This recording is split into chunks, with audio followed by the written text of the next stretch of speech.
भगवत गीता के 6ठे अध्याय के 15वें श्लोक में भगवान कृष्ण अर्जुन से कहते हैं कि जो व्यक्ति निरंतर अपने मन को संयमित कर लेता है और फिर वो योग में स्थापित रहता है, ऐसा व्यक्ति हमेशा हमेशा के लिए निर्वाण रूपी परिस्थिति जो मेरी स्थिति है उसको प्राप्त कर लेता है। दो महत्वपूर्ण बातें इस श्लोक में।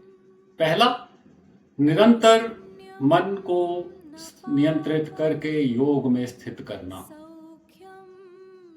हम बहुत बार ध्यान लगाते हैं, जब हम ध्यान से निकलते हैं तो फिर हम वही विश्व की उलझनों में उलझ जाते हैं, परिवार की उलझन में उलझ जाते हैं, अपने कर्म के कार्य की उलझन में उलझ जाते हैं। तो हम निरंतर उस योग की स्थिति में नहीं रहते। निरंतर उस योग की स्थिति में हम तभी जाएंगे जब हम निर्विकल्प समाधि में चले जाएंगे, जहां हमारी आंखें खुली भी हों, हम लोगों के साथ मिलजुल भी रहे हों, हम काम भी कर रहे हों, तो भी हम केवल और केवल उस ईश्वर के साथ योग में। और ऐसा करने पर ईश्वर कहते हैं तुम निर्वाण में मेरी स्थिति को पा लेते। ईश्वर की स्थिति कैसी है? ईश्वर की स्थिति वो है जहां पे तीनों गुण हैं ही नहीं, हम निर्गुण हैं।